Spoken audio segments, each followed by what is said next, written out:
Invite on stage Mr. Prashant Agarwal, co-founder and partner Wazir Advisors.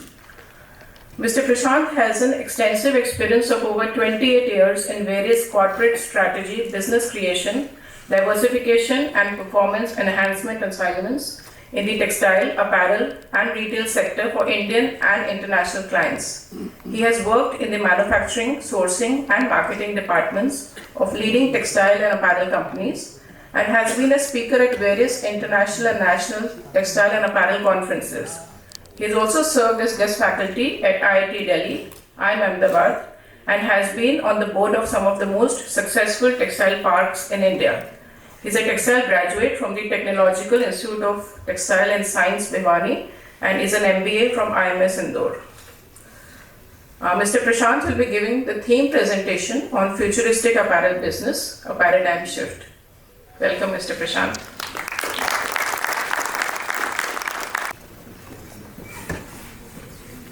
Good morning, all the honored guests present over here. Welcome, Kesarji, for joining us. And as Uppalji just said, it's 18th year, and I know we have been associated as Wazir Advisors, as knowledge partners with OGTC for almost, I don't remember number of years. We have been there from beginning with them, and every year I still remember Kesarji now, Colonel Kapoor. Whenever we discuss on a conference, we decide on the date of the next year and what will be the theme, because this is one conference where OGTC members really participate well. They listen to things, they want to understand things, they want to go in depth. There are a lot of multiple discussions which happened with the board of OGTC that what should be the theme, who will should the speakers, and with Tony Uppalji and his team we have multiple discussions on. So when you are so involved, you want to give the best. And as Colonel Kapoor just said, that it's not only the people who are present over there are 700 plus people who are there online. So for us it becomes, it's a responsibility to do justice to that everybody who is spending their time here get due knowledge. And I really like what Tony Uppalji said, that we get a lot of knowledge, but how do you really implement makes it a difference. So I think in this conference, when we talk about futuristic apparel business, a paradigm shift, instead of talking about a lot of numbers, we with our team, we sat together and thought, let's bring out our experience. Last 2-3 years, I have personally visited a lot of factories worldwide who are $1 billion plus businesses, from SQL to TL to Ramatex to, so all of these businesses we visited and spent time there and understood in terms of what made them $1 billion plus. And with this $1 billion plus, what's their vision, where they're growing, how they're able to make it $1 billion plus. When we so many times we know that because of the lot of changes which are happening in the industry, there are struggles which do happen in terms of executing the orders, whether it's supply chain, fabrics, anything, one thing or the other. But how do they manage? How they are still growing multi-bounds, and they're saying it's not a stop. 1.3 billion, 1.5 billion, 2 billion is not a stop for us. We want to go further. So, and I'm not trying to do a comparison in terms of what we are doing and what they are doing. We are trying to put a perspective, a business perspective in terms of if a business of garment or textile has to be handled, what is the way it should be handled?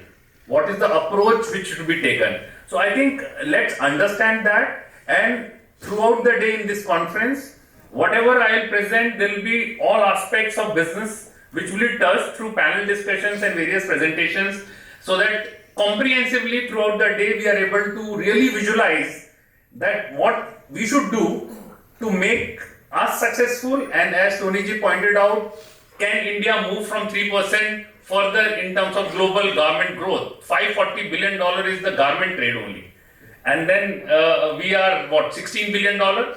So it's almost 3%. So the world is big, and it's not that everything is made by China or Bangladesh. There are all kinds of countries, all kinds of people who are doing this business. So what we can take out of this conference and really implement will be the key to this. So let me take it forward. Apparel manufacturing business of the future. Let me just put a framework to it first. So these are the different kind of key enablers or key members of the whole chain who actually make it happen finally. So first is a buyer, right? So today, if you talk about business growth, in these businesses, these four are very distinct. When we talk about $1 billion plus business, a very distinct businesses. No, nothing is interrelated, very distinct businesses. So if you talk about innovation and commercialization center, so it has nothing to do with marketing or production. It's an independent business center headed by an independent person, and what they do, they interact with the buyer continuously on product development.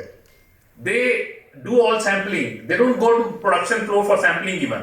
So what kind of fabrics, what kind of embellishments, what is the color of the season, what buyer is thinking. So they have a huge data log with them, where data bank where last 5 years back what they did, today what they are doing. They don't have to go back to marketing and production again repeating. It's an independent business where we are saying innovation and commercialization center. So once there is an interaction, suppose there are 10 areas in which interaction is happening with the buyers. Out of those 10 areas, 3 areas they are able to develop a product. And that product, once agreed where the fabric will be sourced, where embellishment, where threads, or what timeline, who are the vendors who can work on it, everything gets decided. And then then the interaction starts between buyer and marketing and sales department. Till now, there is no interaction between a buyer and a marketing sales. We always say marketing team is always in touch with kind of buyers. They decide what orders.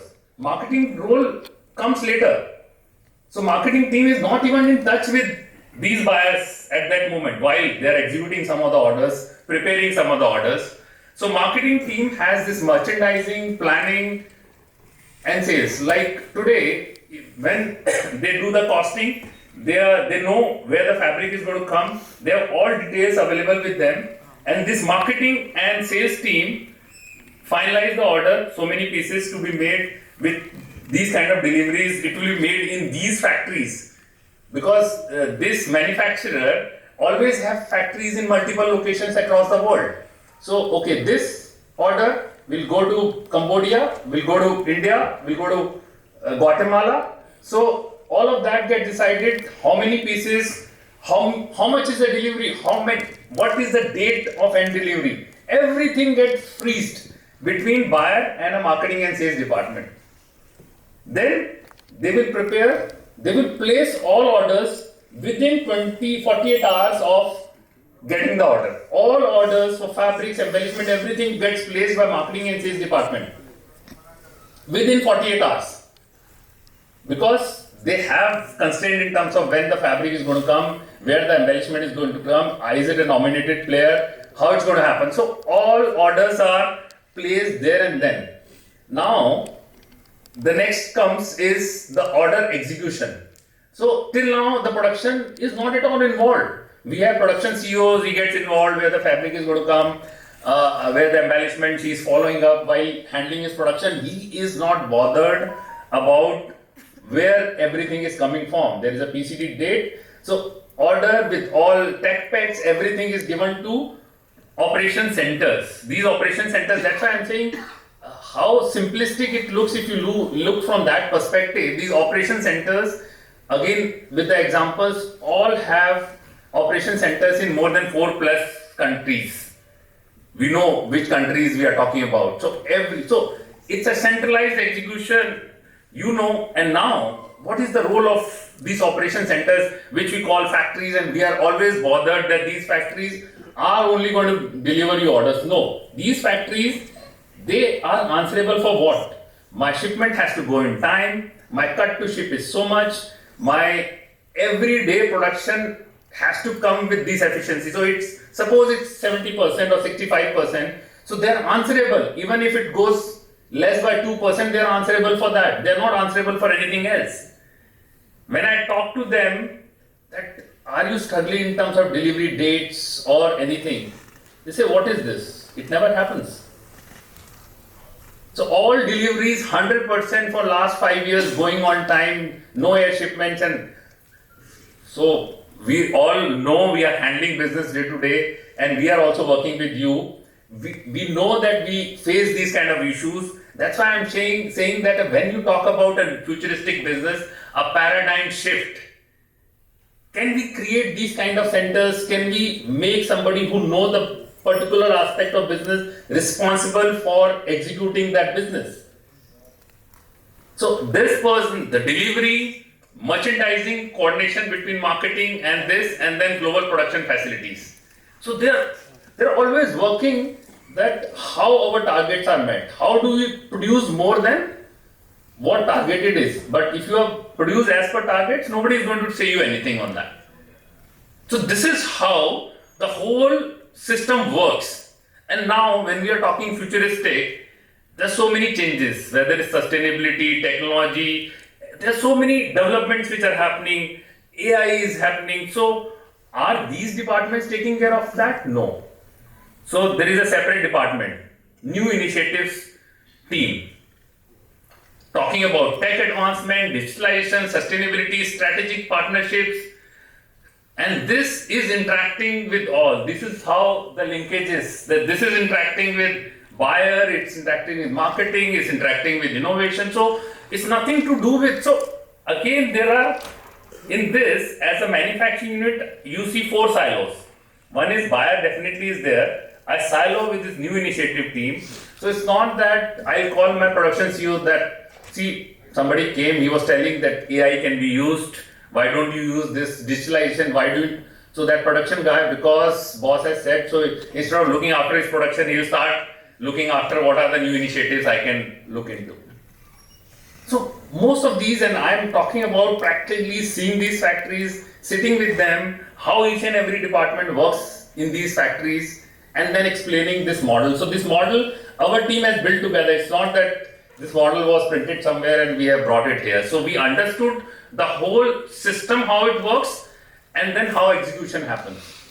So otherwise, sometimes we also think, once you are talking about sustainability initiative, then somebody comes digitalization, then somebody says, no, let's talk about partnership, let's see that what we can do in Bangladesh. So many things happening simultaneously. No, there is a different person who is handling this. So when we talk about this, I think it needs to talk about the vision of a company. Are we moving from converters to an industry? See, any industry will have these departments. So we are not saying as order comes, suddenly now we are talking about how do we deliver that, where the fabric is going to come. It's an industry. The moment we start talking about an industry, all industries have a vision. They work towards achieving those vision, and there are different departments who are working together to achieve those visions. Individuals cannot do it. Somebody comes to me, Prashant, in your company you are doing consulting, can you just take out sustainability and digitalization? If I don't have experts in that area, I won't go back to somebody and say that, look, today I'll give you a complete roadmap of ESG, complete roadmap of digitalization, unless and until there's a person who is looking after, there's a team who is there. And that's what we are creating there. So I think whether in our business, your business, and anywhere, the moment we start seeing is an industry, not that, okay, this season the order comes more, this season less. So the interaction with the buyer is like he's suddenly pushing you with the orders and you are found wanting. So today, all of these companies, they're not looking for orders, going and meeting buyers, what's the next order, they're already knowing. So marketing and sales division is also just taking more time in explaining the whole model, because we can always answer all kind of questions in terms of how this department works, because I've seen them working there.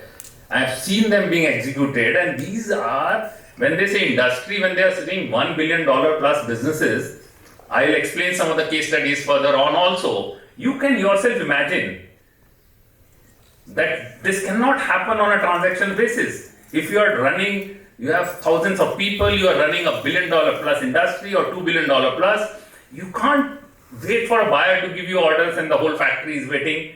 when and how the orders will be executed, or worker will be paid or not, or how things will be run. This is how most of the businesses, and these are textile global businesses we are talking about. So this is, I think we are saying buyer, marketing, sales, commercialization. You can have some difference. Now in India, maybe we need to have some tweak of model in terms of everybody can't be $1 billion plus. So can we take initiatives of creating this innovation and commercialization center in isolation, like OJTC can take these kind of initiatives, like, you discuss among yourselves in terms of how and who is doing what and how it can be done. So can we have this centralized where the message, the idea is these are independent units. You can't have all of this being handled by one person. The way things are moving fast, it's not practically possible for one person to be able to manage all of these things together.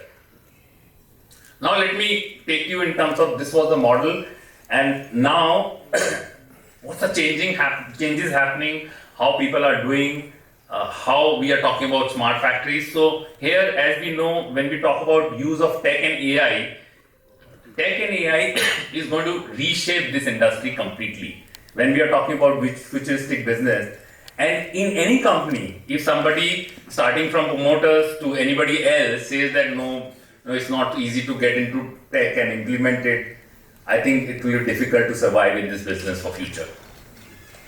If you have to be there in future, these all has to be there. You can't just, while somehow one can manage whatever one is doing, but when he's talking about futuristic business, all of these aspects has to be looked into. Assortment planning, design creation, this is how sequence happens. Sourcing, production, distribution, logistics. Let us understand how AI or technology is coming into all aspects of business.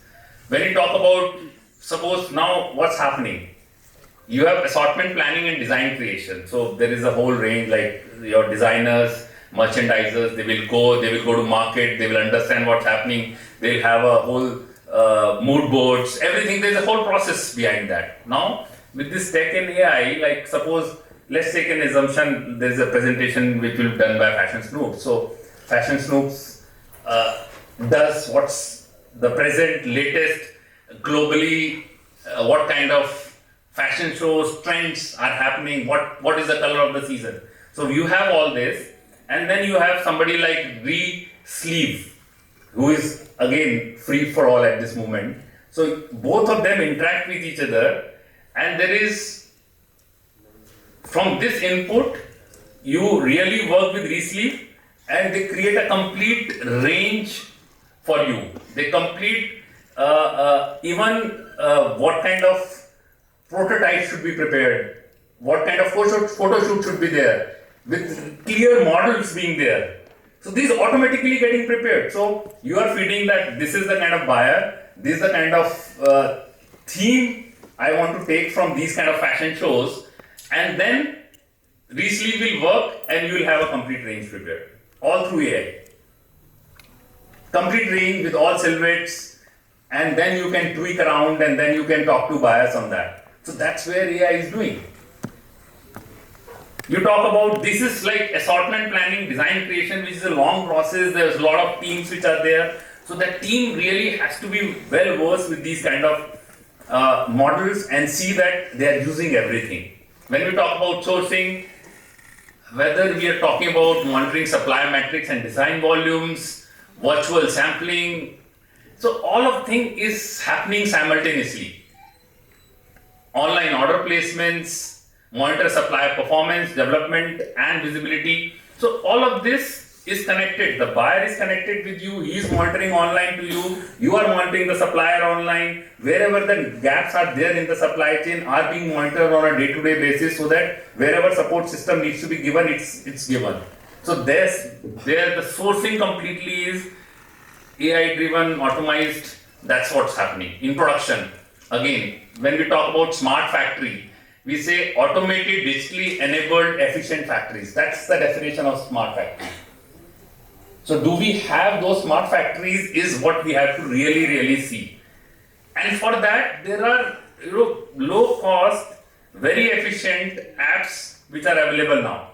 You have Silai, which has come up, who is implementing in some factories in South, where again I will explain the model on which they work. So similarly, whether SLI, WFX, or merchandising automation, like manufacturing automation, where we are talking about shoes. Again, this level of automation, again, not coming to India, we are not suggesting, but I am saying it's happening. T-shirts are made automatically by Subos, or complete automate, no manpower involvement. Traceability and transparency, where you are stitch MES, only good. So there are all kinds of apps. So there should be a department in your company who is looking towards what's happening, what's coming on the ground, and what is implementable, and you are taking your trials and you are making your company people train towards those lines and really implementing all of this. Distribution logistics, again, complete automations, traceability is happening in all areas across the value chain. That's what. And some of the examples, let me take you through some of the examples further. For example, SLI. It talks about smart desk automation data generation. So they have IoT sensors, they have RFID trackers, and they create a kind of a twin system, a twin digital system of your factory, where whatever is happening in your factory is being monitored from your whatever, whether through your mobile phones, through your laptops, computers. A twin digitalized system is prepared. Creation of digital twin for your physical factory, whether it's process mapping, policies mapping, everything gets mapped. Automatic alerts are getting, automatic reporting, all data gets collected, and you can have online monitoring of the same. So again, you don't have to create a team to develop all this. All of these you can see who has developed, you can call them, you can sit with them, see how it is applicable to you, and then get it implemented in your factories, because that's the future. That's what buyer will be also looking for from you. And these options are available across, whether it's production shop floor or merchandising, inspection, DNA, skilling, every area automation is happening at a very fast pace. Now this was digitalization. Let's talk about sustainable fashion. Again, can you get away with that? In futuristic business, you talk about sustainable fashion every now and then.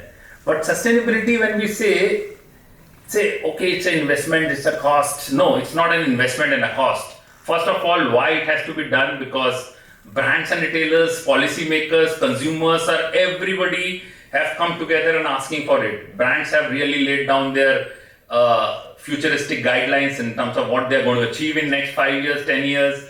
Policymakers are really bringing in to you that if you are not certified like this, you are not using recycle, it's all digitally connected, so you will have issues in exporting your products in times to come. Consumers is asking for it, whether it is recycled, reused clothing, everything consumer is open to.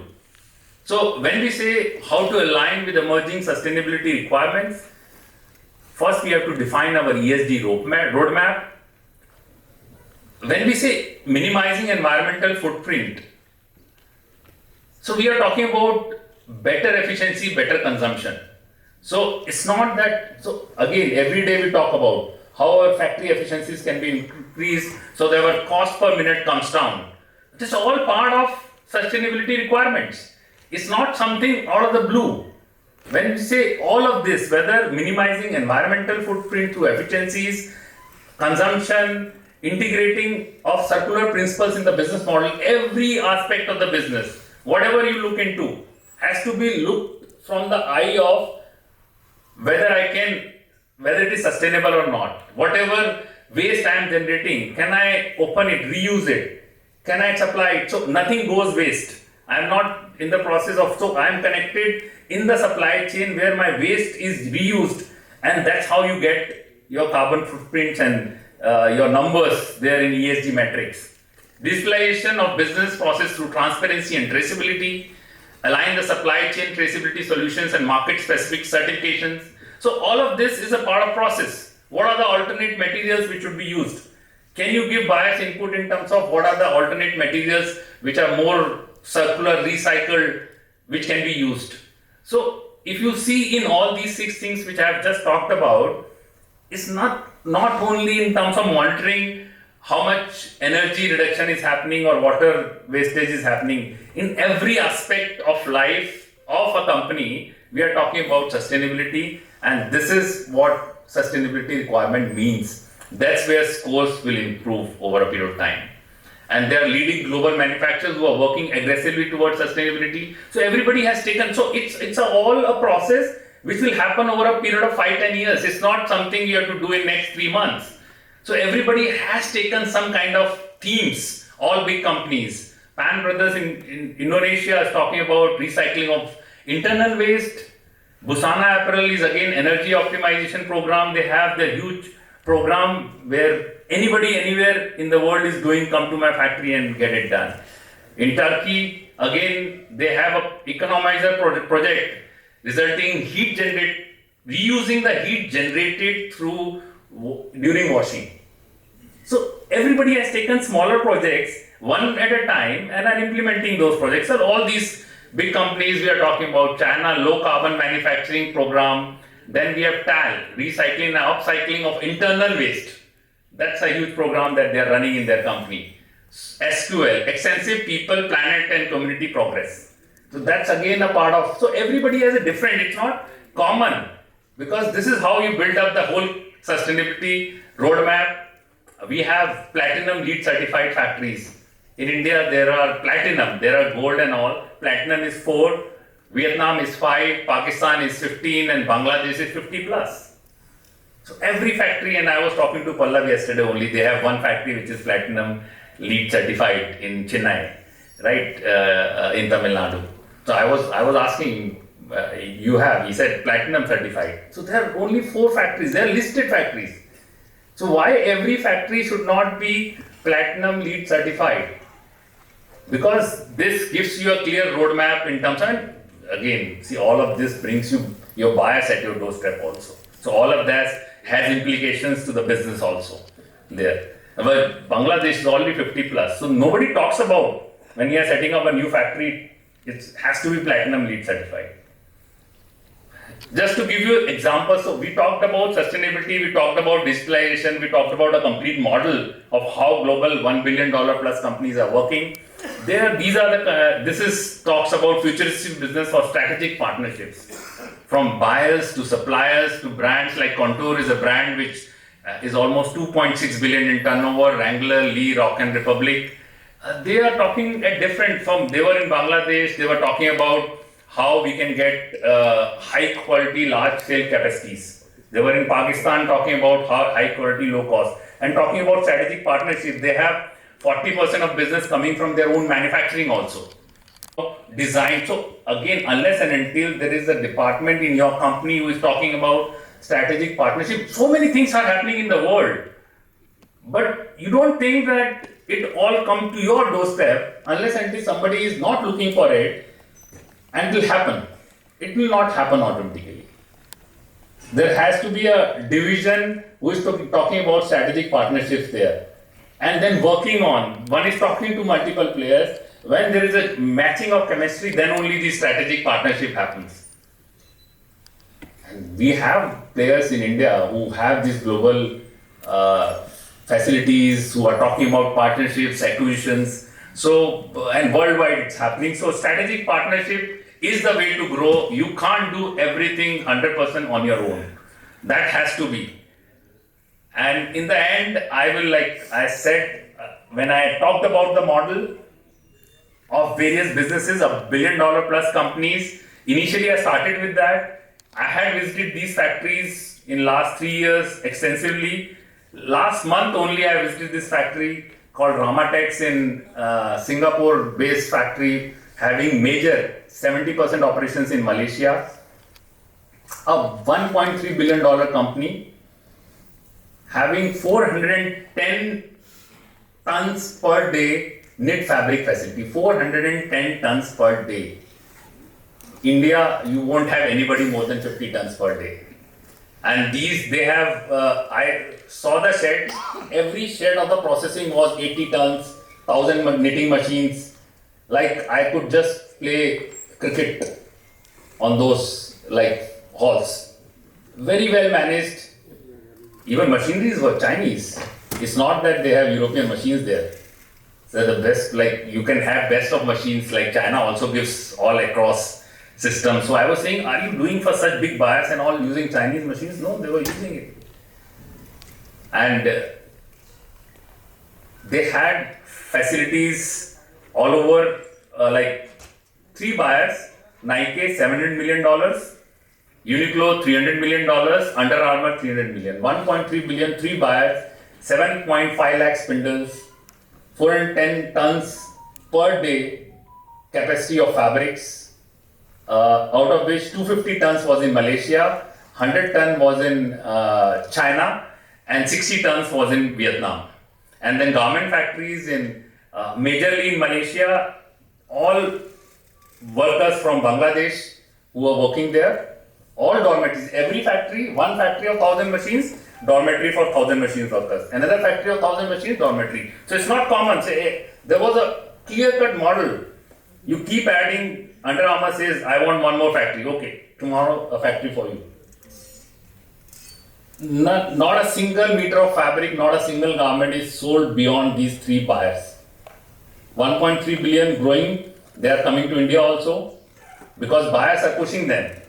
That Indian companies are not expanding this big, so why don't you go and set up factories? Because we know wherever in the world you will go, you will deliver to our specifications, to our deliveries, to our qualities. So all these players which I am talking about are not talking to us to invest in India.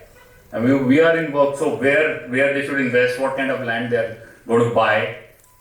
So these are the capacities we are talking about. They have factories in Cambodia, Vietnam, Malaysia, Jordan.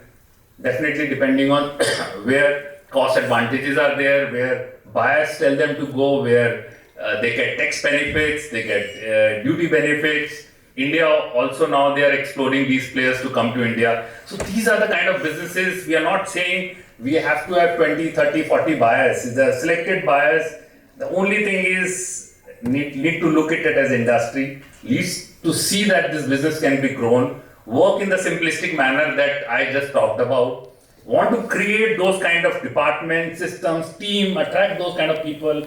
In today's conference from morning till evening, we will have experts who will be presenting in terms of if we not want to build a people-centric organization. So Amandeep, whether she has come, I don't know, but she will talk about how people-centric business. She has worked in companies like MS and Brandix and all from start of her career. So that's how they have built, and that's what they say, that how you build people-centric business. People cannot be taken as a transaction, that they are there to deliver certain product for you. It's a wholesome game. It's an industry like an automobile, like telecom. Maybe, I don't know, there are a lot of people who will answer how complicated it is, how difficult it is. That's why we have panel and fireside chats. They will talk about their experience of the business. But I would say, globally, it's happening. It's a huge business. Today, 2022, I talked about it, $910 billion is the global trade, $540 billion is the garment trade. So we are in India small. So we have to think as a business being handled by best of people of the country who are going everywhere in the world and running the business. Anybody from any industry should be happy to come to this industry. It's not that people should move out of this industry saying, no, it's complicated, it's difficult, and its growth is less, the salary is less, or whatever, right? So I think these are some of the models. We have to, and the whole conference, whole day we'll talk about this. I tried to put as a theme presentation a perspective for everyone. You know what's going to come in times to come, and we will really explain more each and every aspect we just presented here. With this, thanks to all of you. Thanks for listening to it, and we hope that India will achieve what we are talking about. Thanks to all of you.